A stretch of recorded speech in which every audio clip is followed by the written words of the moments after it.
It's 3:20 a.m., April 6, 1984. In Yaoundé, the capital of Cameroon, gunfire erupts across the city. Most people are sleeping. Then chaos. The Republican Guard, the elite unit sworn to protect the president, has turned their guns on him. They call themselves OZE, Jeunes Officiers pour la Survie de l'État, young officers for the survival of the state. And they're taking over. Within hours, they control the airport, the national radio station, they surround the presidential palace, they arrest key military leaders. At 5:43 a.m., a voice crackles over the airways from Radio Cameroon. Camerounais, l'armée nationale vient de libérer le peuple camerounais de la bande à Biya, de leur tyrannie, de leur escroquerie et de leur rapine incalculable, inqualifiable. Le couvre-feu est institué sur l'ensemble du territoire national de 19h à 5h. Par ailleurs, la Constitution est suspendue. L'Assemblée nationale dissoute. Le gouvernement est démis. All across Yaoundé, people wake up to explosions and gunfire. Is this really happening? Has Biya been overthrown? For 72 hours, nobody knew the answer. This is the story of April 6, 1984. The coup that almost worked. The 3 days of violence that should have ended Paul Biya's presidency before it even began. Instead, it became the moment that shaped one of Africa's longest ruling dictators. To understand why presidential guards would storm their own palace, we need to rewind 24 years. 1960, Cameroon gains independence from France, and for the next 22 years, one man ruled with absolute authority, Ahmadou Ahidjo. Ahidjo was a political genius, a Muslim from the north. He built Cameroon from scratch. He controlled everything: the party, the military, the government. There was only one legal political party, the Cameroon National Union, and Ahidjo was its president. But here is the thing about Cameroon. It's not one country. It's many countries forced into one. The north, predominantly Muslim. The south, predominantly Christian. Different languages, different cultures, different power bases. Ahidjo held this impossible country together through force, manipulation, and brutality. For 22 years, it worked. Cameroon was stable. But in the late 1970s, Ahidjo started grooming a successor, someone he could control. Here is where Paul Biya came into the picture. Young, educated in France, Catholic from the south, quiet, obedient, Ahidjo groomed him carefully. Director of the president's civil cabinet in 1967, Secretary General of the presidency in 1968, Minister of State in 1970. And in 1975, Ahidjo made him Prime Minister. For 7 years, Biya served as Ahidjo's loyal number 2, never challenged him. Everything seems under control. And then came the shock. November 4, 1982, after 22 years in power, Ahmadou Ahidjo suddenly announces his resignation. The official reason? Health problems.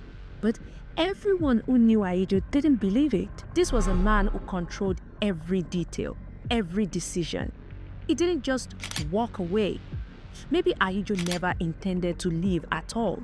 According to the Constitution, the Prime Minister becomes President. So on November 6, 1982, Paul Biya was sworn in as Cameroon's second president. Photos show Ahidjo smiling, shaking Biya's hand. The transition looks peaceful, smooth, constitutional. But here's the thing. Ahidjo didn't give up power. Not really. He remained president of the Cameroon National Union, the only legal party.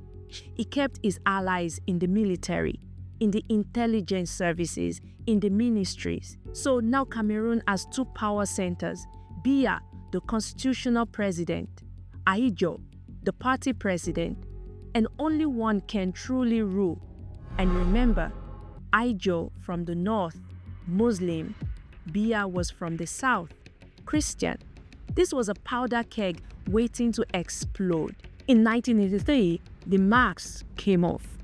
Biya and Ahidjo, they engaged in a very public, dangerous power struggle. Ahidjo believed the party should determine policy. Biya would be his puppet. But Biya said no.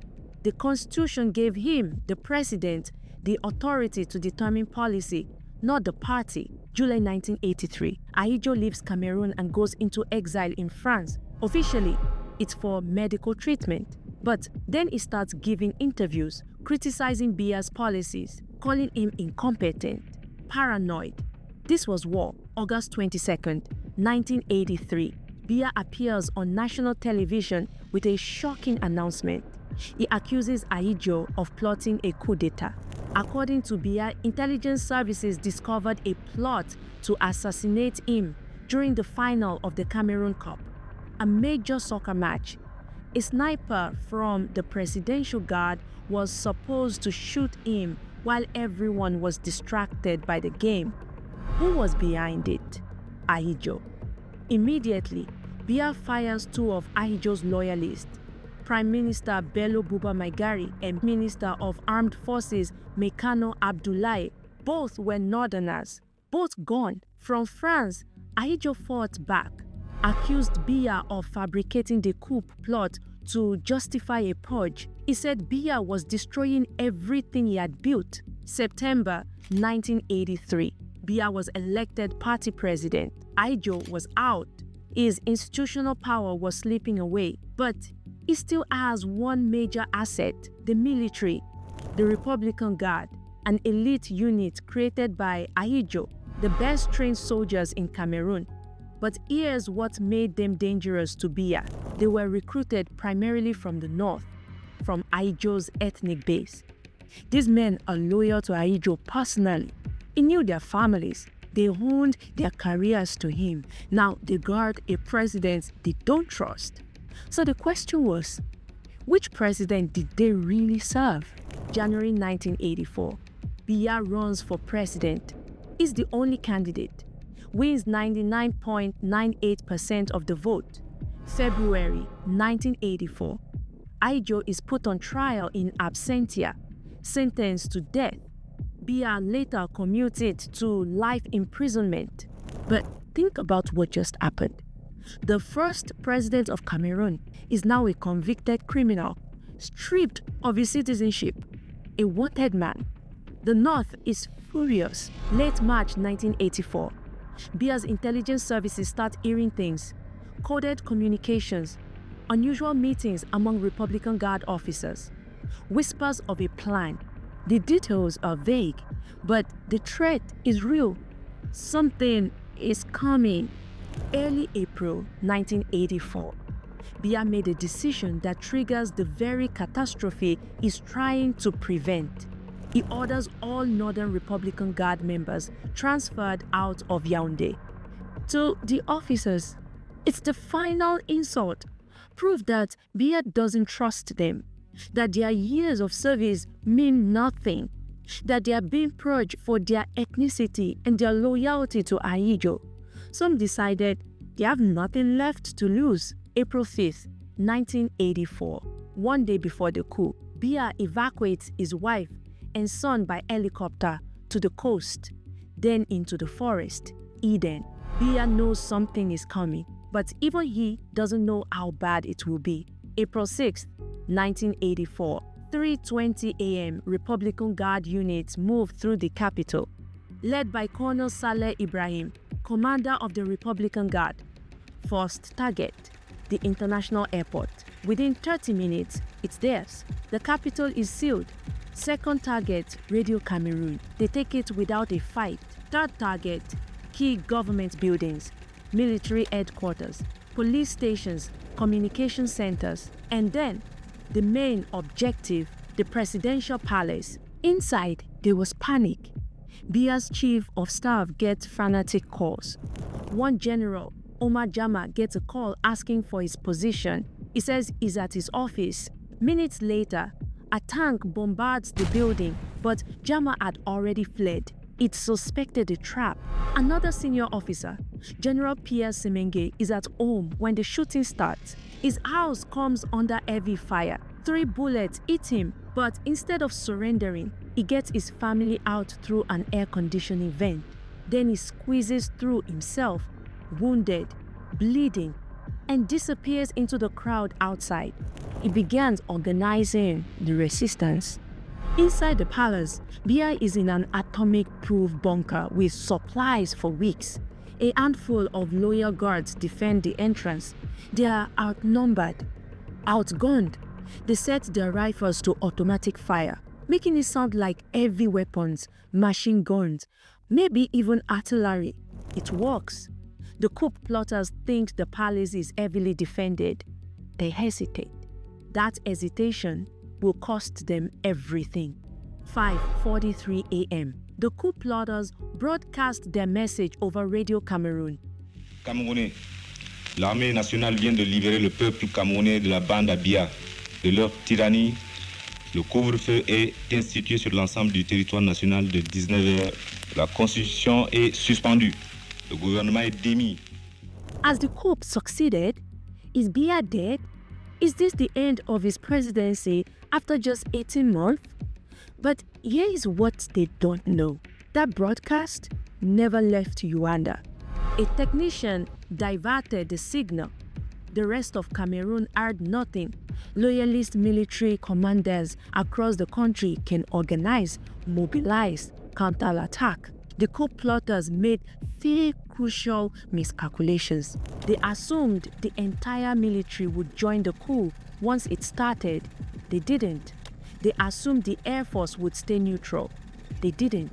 They assumed speed would win, take the capital in hours, capture or kill Biya, and present the country with a new government. But Biya survived those first crucial hours in his atomic-proof bunker, and that gave loyalist forces time to react. In Douala, 200 kilometers away, loyalist units mobilize.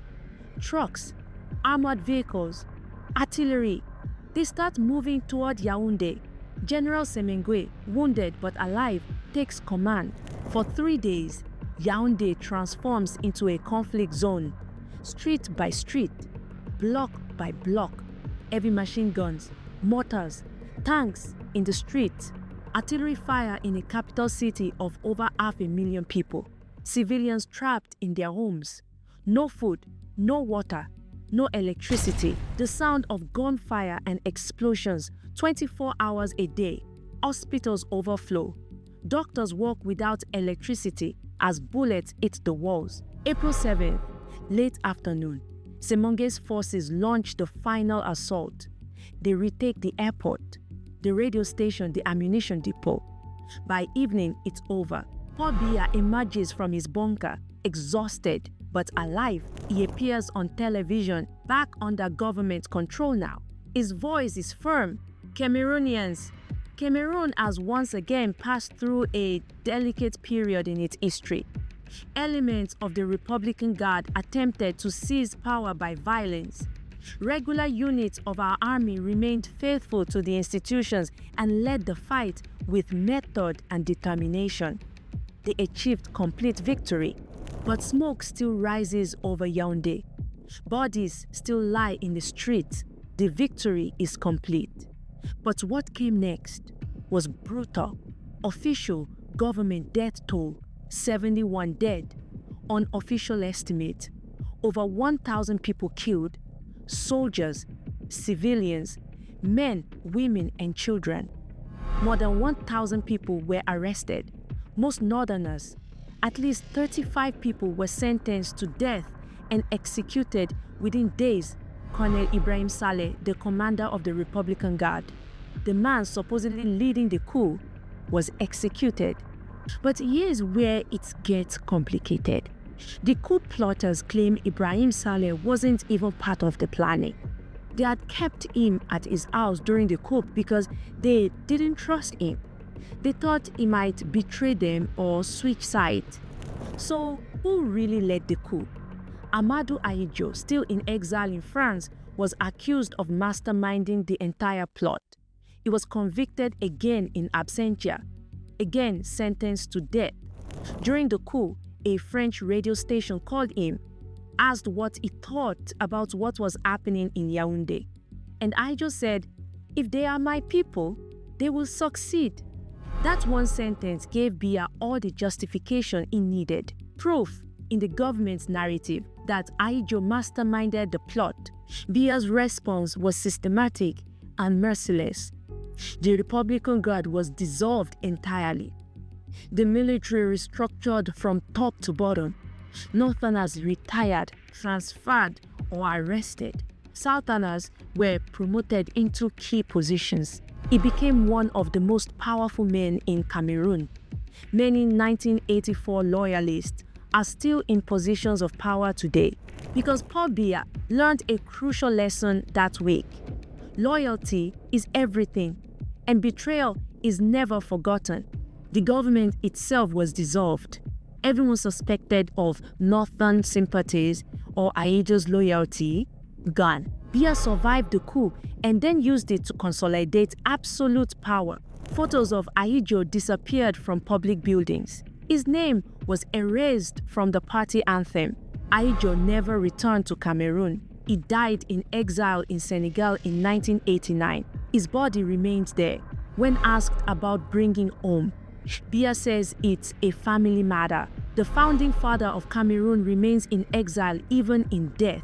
1985, Biya dissolved the Cameroon National Union and created a new party, the Cameroon People's Democratic Movement.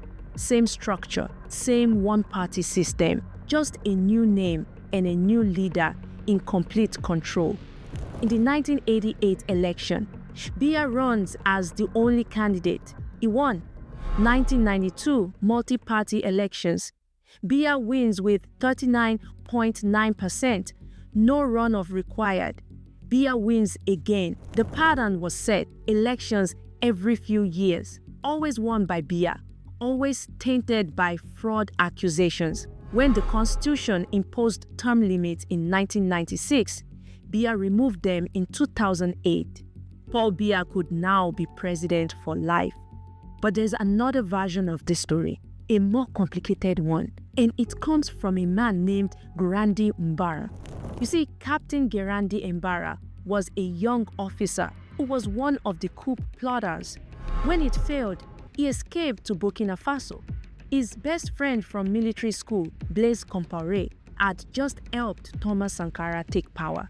For 30 years, Mbara lived in exile, got a PhD, became a scholar, a living symbol of resistance. In 2009, Mbara finally spoke publicly about what really happened in April 1984. And his story challenged everything the Cameroonian government had claimed.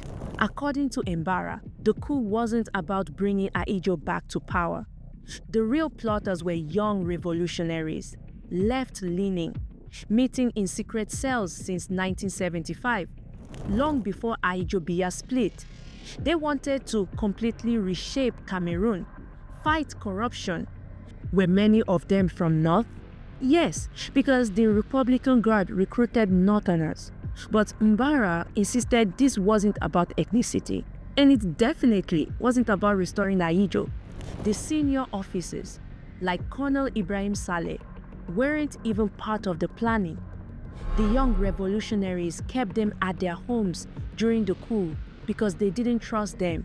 The real leaders were junior officers, captains, lieutenants, idealists who believed they could save Cameroon from dictatorship. Maybe both are partly true. Biya narrative, Ahidjo backed northern plot. Mbara's narrative, revolutionary movement by young officers. Maybe both are partly true. Maybe neither is complete. What we know for certain is that Ahidjo's quote gave Biya the perfect excuse to paint it as ethnic and pro-Ahidjo plot. That justified the executions, the purge, the consolidation of power. For decades, Mbara remained in Burkina Faso, a nightmare for Biya's government. They offered him money, a cabinet position, amnesty, anything to make him come home and give up. He refused everything. They couldn't kill him in Burkina Faso. Thomas Sankara and later Blaise Compaoré protected him. But they watched, waited. 2012, Mbara contacted an arms dealer named Georges Starkman, said he had 2,000 men ready to overthrow Biya. What Mbara didn't know, Starkman was recording everything, then sent those recordings to Cameroon's intelligence services.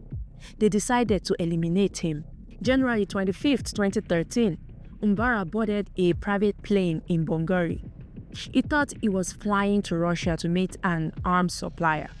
He never made it. Somewhere over Europe, they dropped him, knocked him unconscious. The plane changed course, landed in Cameroon. Mbara was handed over to the Cameroon's intelligence service. He was never seen again. There was no trial. International organizations demanded answers. The Cameroon government never responded. To this day, nobody knows exactly what happened to Gerandi Mbara. His body has never been found. Officially, he simply disappeared on January 25, 2013, but the message was now loud and clear. Paul Biya never forgets, and he never forgives. Nearly 30 years after 1984 coup, Biya was still hunting down the men who tried to overthrow him. The coup happened in 1984. Mbara was kidnapped in 2013. 29 years, almost 3 decades.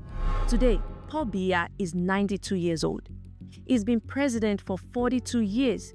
It's now October 2025. Another election. His 8th term. If he wins and serves the full term, he'll be 99 years old. President for 49 years. The opposition is divided, weak. Biya controls everything. Based on history, we know what will happen. Biya wins, the opposition cries fraud. International observers note irregularity, and nothing changes. The system from April 6, 1984 still exists. Ethnic divisions, power in one man's hands, a military designed to prevent coups, not defend the country. The coup gave Biya the excuse he needed to build a state where loyalty to him is everything. And it worked. For 42 years, it's worked. But what happens when Biya dies? Because he will die. Maybe this year, maybe in 5 years, but it will happen. And when it does, Cameroon faces a crisis. There is no clear successor, no transition plan, no institutions strong enough for peaceful transfer of power. Biya spent 42 years ensuring that nobody else could accumulate enough power to strengthen him, which means nobody has enough power to replace him. Look around. In recent years, coups across West and Central Africa, Mali, Burkina Faso, Niger, Guinea, Gabon, young military officers overthrowing old leaders. And in many cases, people celebrated. Could it happen in Cameroon? Biya learned from 1984. Is obsessed with preventing another coup. The military is constantly reshuffled. Commanders rotated. No one served too long in one position. Ethnic balancing. Different units watching each other. A system designed to prevent coups, but also creating instability. In June 2025, viral videos claimed Biya had been overthrown. Professional-looking news broadcasts. Celebrations. They were fake, AI-generated. But millions of people watched and wanted them to be true. That tells you something about Cameroon in 2025, about how desperate people are for change. So what really happened on April 6, 1984? Was it Ahidjo's revenge? Ethnic warfare? Young revolutionaries trying to save their country? We'll never know the truth, but we do know they got close, so close. But Biya survived, and he used those 3 days to build a system that's lasted 42 years. A system where loyalty to him is everything. If the coup had succeeded, Cameroon would be a different country today. Maybe more democratic, more divided, maybe destroyed by civil war. The coup plotters thought they were saving Cameroon. Instead, They created the very thing they were trying to prevent. A president who would never leave.